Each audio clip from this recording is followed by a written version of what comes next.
지난 시간에 이었어요. 6번의 사례 자료를 보시니까, 선순위 임차인의 지위. 이게 선순위 임차인은 이겁니다. 봐봐서. 건저당권 등의 말소 기준 권리보다도 먼저 전입신고한 임차인. 이게 선순위. 소위 이제 선순위 임차인이다. 그렇게 여러분들 보시면 돼요. 그러니까, 이런 임차인의 지위는 뭐지? 그러니까, 선순위 임차인의 지위는 뭐지? 그러니까, 통상 인수한다 이런 말을 드리잖아요. 그죠? 그 내용이 현재 6번 사례에 나와 있는 것인데, 이 사람은 뭐다, 이게? 선순위 임차인이니까 법원에다가 권리신고 및 배당요구 신청을 할 수도 있고, 권리신고 및 배당요구 신청을 안 할 수도 있고, 권리신고 및 배당요구 신청을 안 한다 그러면 일단은 낙찰자는 100% 임차인의 보증금 인수를 해야 되고, 권리신고 및 배당요구 신청했다 했는데, 자기 보증금액을 100% 다 회수한다 그럼 낙찰자는 한 푼도 인수할 필요가 없고, 이런 임차인이 자기 보증금 한 50%만 회수한다. 그럼 나머지 50%는 낙찰자 인수하고 이런 식으로 됩니다. 그러니까 선순위 임차인 하니까 말소 기준 권리보다도 먼저 전입신고한 임차인은 소위 양다리 걸칠 수 있다는 것. 즉 뭐다 이게? 배당 절차에 이게 50% 받는다. 배당 절차에 참여하는 거잖아요. 그죠? 이것도 100% 받는다. 이게 배당 절차에 참여한다는 겁니다. 즉 뭐다? 이 사람들이 권리신고 및 배당요구 신청하면은 배당 절차에 참여하는 것이고, 안 하면은 배당에서 폐쇄가 됩니다. 그러니까 권리신고 및 배당요구 신청했네, 받으면은 인수할 필요가 없고, 반만 받으면 반만 인수한다는 거. 그런데 아예 애시당초 명함도 안 내밀어버려서, 그럼 어떻게 100% 이게 낙찰자가 인수한다는 거. 그런 내용의 어떤 판결 내용이기 때문에, 6번 사례는 그 정도로 여러분들이 좀 이해를 하시기 바랍니다. 그리고 6번 사례 말이죠. 6번 사례 지문 밑에서 하나, 둘, 셋, 넷, 5번째 줄 보십시오. 밑에서 5번째 줄 보시니까 6번 사례입니다. 6번 사례 지문 밑에서 5번째 줄 보시니까 중간 이후에 보시니까 이 경우 이렇게 나와 있잖아요. 그죠? 이 경우 이렇게 나왔습니다. 이 경우 임차인의 배당 요구에 의하여, 여기는 밑줄에 하나 그것이죠. 임차인의 배당 요구에 의하여 임대차는 해지되어 종료되고, 이렇게 나와요. 이게 무슨 말이냐 이거지? 그러니까 이게 우리가 일반 임대차 이렇게 보시면 됩니다. 일반 임대차 같은 경우에 있어서는요, 자, 계약 기간을 이렇게 정했습니다. 만약 2년이면 2년이라는 기간 동안에서 임대인과 임차인 간에 계약 기간을 잡았다고 정했는데, 그런데 임차인이 자기 사정이 생겨가지고 계약 기간 중에 임대인한테 내가 다른 데로 이사 가야 되니까 내 보증금 돌려줘요 해서 임대인은 콧방귀를 뀌어도 됩니다. 무슨 소리 하나, 니하고 나하고 어떻게? 계약 기간 2년 동안 채웠기 때문에 너 나머지 오고 살다 가든지 니 알아서 해라 이거. 여튼은 임차권 등기도 안 됩니다. 그러니까 결국 뭐다 이게? 임차인 입장에서는 계약 기간 중에는 임대인한테 내 보증금 돌리도라고 주장 못한다. 왜냐면 임대차 계약 기간이 종료가 되어야지만 그때 가서 임대인은 임차인에 대한 보증금 반환을 해줘야 될 의무가 발생이 된단 말이에요. 지금은 현재 계약 기간 중이기 때문에 보증금액에 대한 반환 의무가 발생이 성립이 안 돼버려요. 따라서 집주인은 안 줘도 됩니다. 반대로 임차인이 살고 있는데 집주인이 야, 나 이거 집 새로 지어야 되니까 야, 너 좀 나가줄래 했을 때 임차인 콧방울 껴도 됩니다. 무슨 소리냐? 니하고 나하고 계약 체결한 게 요만큼 남았기 때문에 나는 요만큼 내가 살다가 나갈 기라거든. 여기 일반 임대차입니다. 일반 임대차인데, 근데 법원 경매, 여기 지금 제가 조금 전에 말씀드렸던 거 6번 사례 밑에서 5번째 줄 보시니까 임차인의 배당 요구, 이 경매입니다. 자, 역시 이제 임대인하고 임차인 간에 이렇게 예를 들어서 2년이면 2년 동안 계약 기간을 체결해서 이제 살고 있어요. 그런 와중에 집이 이때 와 경매가 돼버려. 경매 신청이 돼버렸습니다. 경매 신청이 되었다더라 이랬을 적에 임차인이 경매 신청이 되었을 경우에 임차인이 법원에다가 배당 요구를 했다는 겁니다. 법원에다가 어떻게? 배당 요구를 한 경우, 배당 요구를 하지 않은 경우, 이렇게. 배당 요구를 했다는 것은 계약 해지의 의사 표시가 됩니다. 자, 일반 임대차 계약 같은 경우에 있어서는 계약 기간 중이라면은, 임차인이 보증금 돌리도 했을 때, 야, 너하고 나하고 계약 해지의 효력은 언제 발생되지? 계약 기간이 종료되는 그때쯤 발생되기 때문에 난 지금 보증금 못 돌려준다, 이게. 그런데 주택이 경매되었다, 경매 진행 중인데, 계약 기간 중에 경매가 진행되었다는 겁니다. 계약 기간 중에 경매가 진행되었다. 이랬을 경우 임차인이 배당 요구를 했다는 것은 뭐다? 계약 해지의 의사 표시로 옵니다. 일반 임대차는 계약 해지가 언제 발생이 된다? 요때로서 계약 기간이 만료되는 때 발생되는데, 경매 사건에 있어서는 뭐다, 계약기간 중임에도 불구하고 임차인이 어떻게 법원에다 배당 요구 신청하면 그때 가서 계약 해지의 효력이 발생되지 성립이 되어버린단 말이죠. 성립이 되면서 이때는 어떻게 성립이 된다면 그때는 임차인은 배당 요구했기 때문에 배당 받습니다. 배당 받고 그냥 주택을 비워 주어야 된다. 명도해 준다는 거. 이렇게 여러분들 이제 요런 차이점이 있습니다. 일반 임대차와 법원 경매의 차이점이 이렇다는 거. 자, 그런데 배당 요구를 안 한다는 것은 상대적으로 뭡니까? 계약 해지의 의사 표시를 안 한 거다. 이렇게 봐야 될 거 아닙니까? 자, 이 보시니까 계약 기간 중에 주택 경매 진행 중입니다. 근데 난 배당 요구 안 했어. 안 하면 어떻게 이 사람 뭐다 이게? 계약 해지의 의사 표시가 아니기 때문에 이 사람 입장에서는 계속적으로 이 주택에 살 수가 있는데 전제가 뭐냐? 살 수 있는 사람 누구니까? 낙찰자한테 대항할 수 있는 자만이 이 주택에 살 수 있다는 거예요. 그러니까 예를 들어가면 이런 임차인도 두 가지 부류로 나눠줄 수 있잖아요, 그죠? 저당권이 있고 이때 저당권이 있습니다. 그런데 이 말소기준권이 저당권보다 먼저 앞서 A가 전입신고했고 B는 뭐 나중에 전입신고했다. 근데 이 주택이 경매가 1번, 2번 해가지고요. 경매가 진행 중이란 말이죠. 예. 경매가 진행 중이다 이랬을 경우는 이 A, 이 사람은 배당 요구 할 수도 있고 안 할 수도 있고 제가 조금 전에 말씀드렸잖아요. 선순위 임차인이니까 배당 요구 안 하면 낙찰자 100% 인수하는 것이고 인수하는 언제? 배당 요구를 안 했다는 것은 계약 해지의 의사 표시가 아니기 때문에 이 임차인은 뭐다? 전 소유자하고 체결한 계약 기간 동안 어떻게 이때가 살 수가 있어. 살고 나서 끝난 다음에 야, 나 나갈 테니까 보증금 돌려줘 라고 이 A라는 사람은 낙찰자한테 주장을 할 수가 있습니다. 그런데 이번 사례 같이 말이죠. B는 뭐다? 말소기준 권리보다 나중에 전입신고했잖아요. 나중에 전입신고했다면 이 사람 뭐다 이게? 지가 배당 요구 안 하면 어떻게 이때는 계약 해지 의사 표시와는 전혀 무관합니다. 그러니까 여기에 제가 계약 해지의 의사 표시냐 아니냐 이거는 뭐다? 일단 뭐 대항력 있는 임차인을 위주로 해서 여러분들이 이해를 하셔야 돼요. 그러니까 대항력 없는 임차인이라 근데 지는 죽거나 살아도 무조건 배당 요구를 해야 됩니다. 이런 임차인이 배당 요구를 안 했거든요. 배당 요구를 하면은 어떻게? 배당에서 배제가 됩니다. 배당에서 배제가 되는데 경매 결과 저당권이 매각으로 소멸하면 이 임차권도 어떻게? 소멸하기 때문에 낙찰자한테 잭소리를 못해. 그러면 배당 요구를 안 하면 배당 결차 참여도 못하고 낙찰자한테 잭소리도 못하고 안 된단 말이죠. 따라서 이런 임차인들 100% 배당 요구를 해야 되고 이런 임차인 같은 경우 배당 요구를 할 수도 있고 안 할 수도 있고 만약에 배당 요구를 했다는 겁니다. 이런 대항력 있는 임차인 이거 잘 들으세요. 이런 대항력 있는 임차인인데 배당 요구를 했어요. 그러니까 이제 아직 이제 계약 기간 남아 있다 이거지. 예. 계약 기간이 한 이 정도 남아 있는데 이 친구가 배당 요구를 했어. 배당 요구를 하면은 일정 금액에 대해서 배당을 받을 거 아닙니까? 자기 보증금이 뭐 1억이다 그럼 뭐 5천만 원을 받든 4천만 원을 받든 순위에 의해서 배당 받는단 말이지. 예를 들어 가지고 이 임차인이 보증금액이 1억인데 배당 결과 지금 한 6천만 원 정도 6천만 원 정도 배당 받는 걸로 우리가 이제 치자 이거죠. 그러면은 이 임차인은 나머지 잔여 금액 얼마 4천만 원에 대해서 낙찰자한테 돌리도라고 주장할 수 있어. 왜? 말소기준권리보다 나는 먼저 전입신고했기 때문에 대단한 파워입니다. 자, 그런데 이 임차인이 말이죠. 아직 자기가 계약기간 중이고 이만큼 남아있거든요. 남아있다.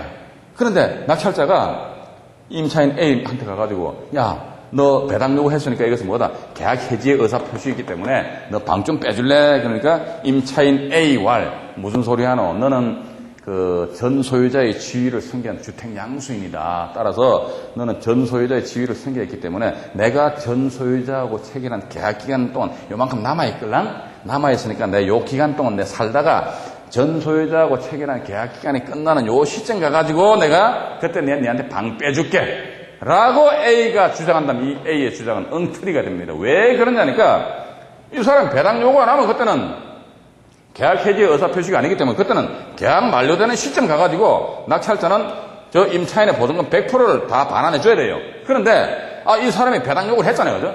배당 요구를 했다는 것은 계약 해지의 의사 표시를 해서 배당받단 말이에요. 배당받고 비워줘야 돼요. 계약 해지의 의사 표시니까.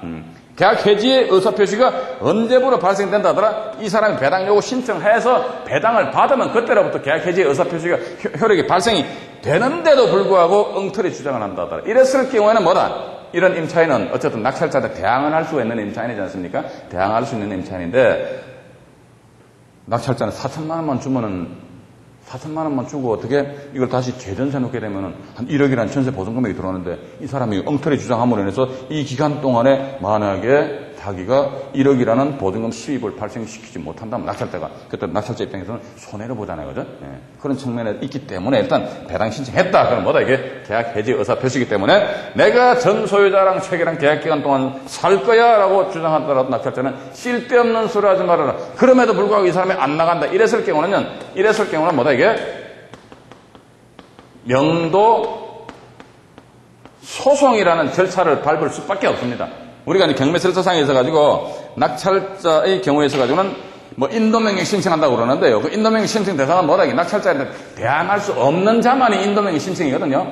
이 사람 B다. 이 사람 낙찰자한테 대항을 못합니다. 그런데 안 나가. 그럼 어떻게? 낙찰자가 대금을 완납한 때로부터 6개월 안에 인도명령 신청하면 된다고 하죠. 근데 이 사람 뭡니까? 일단은 낙찰자한테 대항을 할 수가 있다는 거지. 낙찰자한테 대항을 할 수가 있어요. 근데 이 인간이 안 나가. 그럼 어떻게? 명도 소송을 해야 됩니다. 인도명령 신청은 낙찰자가 일방적인 행위인데 명도 소송 이게 뭡니까? 원고 피고해가지고 결국은 재판정에 나와가지고 니 나가라 말아라 해서 찢고 뽑고 싸움하는 거란 말이지. 그렇게 여러분들이 좀 이해를 하시기 바라고. 일단 임차인이 배당 요구했다는 것은 대항력 없는 임차인 말씀드리는 게 아닙니다. 대항력 있는 임차인인데 배당 요구 신청했다는 것은 뭐다? 이 사람은 계약 해지 의사 표시야. 따라서 니는 받고 나머지 6천 받았지 4천만 원 내가 줄 테니까 나가라. 그러면 네 알았습니다 하고 이 임차인은 조용히 나가야 된다는 것도 참고로 말씀드리면은 이런 임차인 대항력 있는 임차인이란 말이죠. 보증금 1억인데 6천만 원만 배당받습니다. 그럼 나머지 4천만 원은 낙찰자한테 반환받아야 되잖아요. 그죠? 그러면 이러한 경우 임차인이 6천만 원 이 금액을 본인이 수령하기 위해서는 낙찰자로부터 명도 확인서를 받아서 법원에 제출해야 된다. 아니면 명도 확인서가 필요가 없다. 어떤 게 되겠습니까? 둘 중에 하나겠죠, 그죠? 이런 경우는 뭐다? 낙찰자의 명도 확인서가 필요 없습니다. 왜냐면은 이 임차인 A는 낙찰자한테 4천만 원 더 받을 게 있잖아요, 그죠? 받을 게 있기 때문에 일단 명도 확인서 필요가 없어요. 그런데 보니까 배당 결과 딱 보니까 이 사람이 1억으로 배당받는다. 보증금 전액을 다 배당받는다. 일단은 낙찰자의 명도 확인서가 반드시 법원에 제출돼야 된다는 거. 그런 차이점이 있다는 거 여러분들 좀 이해하시고요. 자, 그 다음 다시 이제 이쪽으로 천천히 올려가지고 7번 사례를 보시니까, 자, 여기 6번 사례 같은 경우는 어쨌든, 낙찰자에게 대항할 수 있는 임차인이 뭐다, 이게? 양다리를 걸 수 있고, 근데 그 임차인이 법원에다가 이제 권리신고 및 배당 요구 신청을 했다는 것은 계약기간 중임에도 불구하고 뭐다, 이거? 계약 해지 의사표시다. 계약 해지 의사표시면은, 너는 그냥 더 이상 배당받고, 낙찰자한테 반환받을 금액이 있으면 그 금액 받고 그냥 조용히 나가라. 만약에 말 안 들으면 어떡한다 하더라? 그때는 번거로우시더라도 명도 소송. 왜? 이는 낙찰자에게 대항할 수 있는 임차인이기 때문에. 그렇게 여러분들 좀 이해를 하시고. 자, 이제 7번 사례 같은 경우는요. 이 보니까 이제 부동산 등기부 등본상에 뭐 A, B, C, D 동으로 돼 있어요. 근데 이거 건물 외벽에는 라 동으로 아마 되어 있는 것 같아요. 근데 임차인이 어디로 전입신고했다더라? 그러니까 이게 부동산 등기부상에는 D 동으로 되어 있는데 건물 외벽에는 라동으로 되어 있다 이거죠. 근데 이 임차인은 라동, 건물 외벽에 표시된 대로 전입신고했다 이거예요. 이걸 가지고 과연 임차인이 그 제3자에 대해서 공시할 수 있는 주민등록이 효력이 있느냐? 이게 또 대법원까지 올라갔습니다. 근데 이게 라동으로 전입신고했다. 이게 고등법원에서는 A, B, C, D나 가나 다 라나 일반인들이 인식할 수 있기 때문에 라동으로 전입신고했더라도 임차인은 대항력이 있다 이거죠. 근데 대법원 떡 올라가는 거 쓸데없는 소리 하지 말아라. 공부상에 표시된 데라. 따라서 너는 공부상이 아닌 건물 외벽에 표시됐다면 이는 일반인들이 제3자가 인식할 수 있는 그런 주민등록이 아니다. 따라서 너는 대항력이 없다라는 그런 내용이거든요. 자, 그런데 8번 사례를 보시면은 나왔잖아요. A동을 가동으로 전입신고했어요. 그러니까 우리가 이런 판례를 보게 되면 보면 볼수록 이게 이제 임차인에 대한 그 대항력과 관련된 권리분석함에 있어가지고 상당히 좀 보수적으로 좀 접근해야 되지 않을까 하는 그런 생각을 제가 가지게 됩니다. 이 A동 뭐다 이게? 이것도 부동산 등기부상에 A동, B동 이렇게 나와 있어요. 그런데 이 건물 외벽에는 말이죠. 건축업자들이 집 지을 때 그냥 건물 외벽에 A동, B동 하면 간단하게 끝나버린단 말이에요. 근데 건물 외벽에는 뭐다? 가동, 나동을 해놔버려요. 근데 임차인이 어디로 전입신고했다는 게 이 가동으로 전입신고해버렸어요. 그러면은 조금 전에 말씀드린 이 7번 사례에 의하면은 쓸데없는 소리 하지 말아라 해가지고 X해버렸단 말이지. 근데 임차인이 이번에도 가동으로 전입신고했는데 과연 대법원에 여튼 쓸데없는 소리 하지 말아라 라고 한 것이 아니라 여튼 쓸데있는 소리다 이렇게 나와버렸습니다. 그러니까 이게 어떻게 보면은 어떤 면에서 자 D동을 나동으로 A동을 가동으로 이것만 단순하게 비교해서 말씀드리면 참 어떤 측면에서 대법원 판결 얘가 일관성이 없다 저는 그렇게 봅니다. 그러나 그건 아니더라 이거지. 그러니까 왜 이런 판결이 나느냐 그러니까 등기부상에 A동으로 되어 있는데 임차인이 가동으로 전입신고하였다 손짓더라 이것은 제3자 입장에서 봐도 인식할 수 있다 이렇게 나옵니다.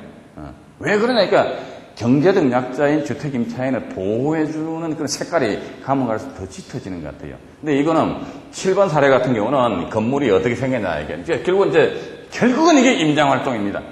7번 사례 같은 경우는 똑같은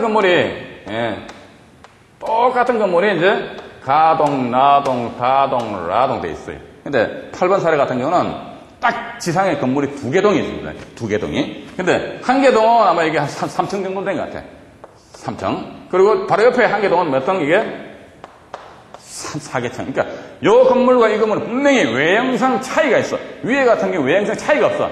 가, 나, 다, 란다 이게 A, B, C, D 동으로 될 수도 있다 이거지. 그러니까 일반인들 입장에서는 확실하게 판단을 못한다 이거지. 그런데 또 보니까 요건 뭐다? 3층이다, 요건 4층이다? 분명히 건물 외형상 차이가 있잖아요. 그죠? 차이가 있고, 가동, 나동으로 되어 있다 손치더라도 임차인이 점유한 부분에 대해서 비록 이제 가동, 예를 들어 101호, 이런 식의 전입신고했다 이거죠. 그러면 가동에 있어서 101호는 유일하게 이 부분이다. 라는 것을 일반인들이 인식할 수 있다 이거죠. 인식할 수 있으면 이건 뭐다? 비록 건물 외벽에 표시된 대로 전입신고하였다 손치더라도 임차인의 대항력이 인정이 된다 이런 식의 판결을 했습니다. 그럼 여러분들이 이렇게 보신단 말이죠. 요즘 같은 경우 이제 다세대 주택이 경매 시장에 막 쏟아져 나옵니다. 그것도 어떤 다세대니까 나홀로 다세대 주택 있잖아요. 대지 면적 보통 한 60평 정도 된다 해가지고 나오거든요. 자, 그런데 보면은 우리가 이 7번 사례처럼 너무 그냥 원리 원칙대로 해가지고 공부상에 보니까 공부상에 표시된 거하고 이 사람이 전입신고가 틀리다 이거지. 틀리다 했을 때 과연 그 사람이 대항력이 없다. 이 판결에서 없다라고 이렇게 우리가 판단을 내리셨는데 이제 8번 사례 판결에 의하면은 보니까 나홀로 빌라 다세대. 근데 보니까 한 개층에 한 가구씩 거주를 하는 것으로 되어 있다 이겁니다. 이랬을 경우에 임차인이 설사 조금 틀리게 공부상에 표시된 내용과는 좀 다르게 전입신고를 하였다 손치더라도 과연 이 사람이 대항력이 없을 것이냐? 그건 아니지 않겠느냐? 따라서 특히 여러분들이 나홀로 다세대 주택에 입찰 참여하시면 있어가지고는요 임차인의 주민등록 전입과 부동산 공부상의 표시가 조금 틀리더라도 그 주민등록으로 인해서 제3자가 인식할 수 있다. 참 어떻게 보면 이 인식할 수 있을 정도로 이게 상당히 어떻게 보면 관념적이고 포괄적인 그런 내용입니다. 그런데 어쨌든 대법원 판례 태도가 이렇게 나오니까 인식할 수 있다면 이 대항력이 있다 이런 식으로 나온다는 거. 그런 측면에서 여러분들 좀 이해를 하시기 바랍니다. 그리고 이제 9번 사례를 보시니까 부동산 등기부와 건축물 대장상에 건물 표시가 상이하다 나옵니다. 이게 요거 여러분들 잘 구분하셔야 됩니다. 이게 보시니까 이제 9번 사례거든요. 9번 사례는 등기부 이게 등본입니다. 건축물 우리 가옥대장, 토지대장 그러잖아요. 건축물 관리 대장 하니까 소위 가옥 대장 이렇게 나옵니다. 등본과 대장 이렇게 나와요. 등기부 등본은 등기소 가면 되고요. 가옥대장은 어딥니까? 구청이나 군청 등 지자체에 가시면 된단 말이죠. 자, 등기부 등본과 가옥대장상에 부동산의 표시가 조금 틀리다 했을 경우에는 그때는 뭘 가지고 따지느냐? 우리가 지금 보시면 등기부 등본하고 가옥대장이나 토지대장상하고 이게 좀 내용이 좀 틀린 게 좀 있습니다. 자, 등기부 등본과 가옥대장상에 있어서 부동산 표시입니다. 부동산 표시하니까 임차인이 전입신고 하잖아요. 무슨 동, 1번지, 이쪽에, 이 지상에 주택이 있다 그러면 임차인은 뭡니까? 이 집원으로 전입신고해야 되거든요. 자, 이거 이 집원이 뭡니까? 부동산 표시잖아요. 표시. 위치니까. 부동산 표시단 말이에요. 그런데 보니까 등기부 등본상에는 부동산 표시가 뭐로 되어 있냐면은 등기부 등본상의 부동산 표시가 예를 들어가지고 뭐 1번지 해놓고 101호 이렇게 나오는 게 있어요. 근데 가옥대장상에는 보니까 뭐 단지 1번지, 번지만 딱 표시됐어요. 그런데 그 지상의 101호 이 부분에 대해서 또 현관문에도 보면 101호 표시되어 있단 말이죠. 임차에 사는 사람이 있는데 그 사람이 전입신고할 적에는 1번지 101호까지 포함을 시켜야 되느냐 아니면 번지만 달랑 표시하면 되느냐 하니까 등본과 대장입니다. 등본과 대장. 등본과 대장상에 있어가지고 부동산의 표시는 뭘 가지고 기준한다 하더라. 그러니까 대장을 기준합니다. 대장. 대장을 기준하니까 어떻게 비록 등기부 등본상 1번지에서 101호면 이게 아마 구분 등기된 다세대 주택이라 그렇게 보셔야 되는데 불구하고 뭐다 1번지에서 대장상에 표시된 데로만 전입신고해도 된다는 것. 또 하나 더 부동산 표시가 있으면은 소유권 등 부동산과 관련된 권리들이 있잖아요. 권리, 그지? 특히 이제 권리니까 이제 대표적으로 이제 소유권 이렇게 보다 입니다. 소유권에 대해서는 등기부 등본에 보면 소유자가 A로 되어 있고 대장상에는 소유자가 B로 되어 있을 수가 있습니다. 이랬을 경우는 이 부동산의 진정한 소유자는 누구냐니까 권리, 소유권과 관련해서는 뭘 기준한다더라? 그러니까 등본을 기준합니다. 등기부 등본이란 말이죠. 그러니까 소유권 등 권리와 관련된 건 뭘 기준하지? 그러니까 부동산 등기부 등본을 기준한다. 그러면 부동산의 표시 외형, 그러니까 이게 번지도 되지만요, 면적도 됩니다. 면적 이런 부분 뭘 가지고 따진다? 이게 대장을 가지고 따진다더라. 그러면서 9번 사례 그 지문 밑에 보시니까 부동산 등기부상에는 1층 101호로 되어 있었어요. 근데 건축물 대장에는 101호로 되어 있었습니다. 임차인은 어디로 전입신고하는 것이 맞을까요? 하니까 임차인은 아마 전입신고는 101호로 한 것 같아요. 근데 요거 가지고 아마 이게 낙찰받은 양반하고 임차인 간에 야 너는 부동산 등기부상은 1층 101호로 돼 있는데 너는 단지 전입신고할 적에 1번지 하고 넌 칸만 그냥 101 이렇게 했다 이거지. 따라서 공부상에 표시된 내용하고 틀리기 때문에 넌 대항력이 없다. 그런데 막 이게 대법원까지 올라가가지고 그리고 이제 조금 전에 말씀드린 내용입니다. 부동산의 외형 표시는 뭘 기준한다더라? 대장을 기준하고, 그리고 권리관계, 소유권 등은 뭐다? 등본을 기준한다. 근데 임차인의 전입신고 뭐지? 부동산의 외형 표시란 말이죠. 표시 같은 경우는 어디에 표시된 데로만 전입신고하면 된다더니까 가옥대장, 그러니까 건축물 대장이잖아요. 건축물 대장성에 101호로 되어 있으면, 네, 그냥 101호로, 그냥 101, 호절 안 해, 그죠? 그냥 101로 표시하면 된다더라. 그러니까 우리가 대법원 판례를 보시게 되면 이런 임차인의 대항력과 관련해서 이런 그 판결 내용들이 간혹가다 나옵니다. 임차인의 대항력은 뭐다? 등기부 등본상 표시된 대로 전입신고만 하면 된다 이렇게 나와 있거든요. 근데 등기부 등본상에 표시된 대로만 전입신고하면 된다라는 그 전제가 뭐냐 그러니까 이 가옥대장 보시니까 가옥대장상에 표시된 하고 등기부상에 표시된 내용이 어떻게 동일하다는 전제하에서 등기부 등본상에 표시된 대로 전입신고하면 된다 이렇게 나와 있고 그렇지 않고 이 사안처럼 가옥대장과 등기부 등본상의 부동산 표시가 틀리다. 그때 뭘 기준한다더라? 그러니까 대장을 기준한다. 요 마지막으로 한 말씀 더 드리면서 강의를 마치겠습니다. 일단 부동산의 외형 표시입니다. 위치라든지 면적이라든지 이런 건 뭘 기준한다더라? 그러니까 대장을 기준합니다. 근데 권리관계는 뭘 기준하지? 부동산 등기부 등본이 간단하잖아요. 내가 집 사고 팔고 한다 어디다 등기합니까? 부동산 등기부 등본상에 표시하기 때문에 소유권 등 권리와 관련된 기준은 뭐다? 등본을 기준한다. 이렇게 여러분들이 좀 이해를 하시면서 다음 시간에는 10번 주택의 전세권 등기를 한 경우 배당 범위 이하부터 말씀을 드리겠습니다. 감사합니다.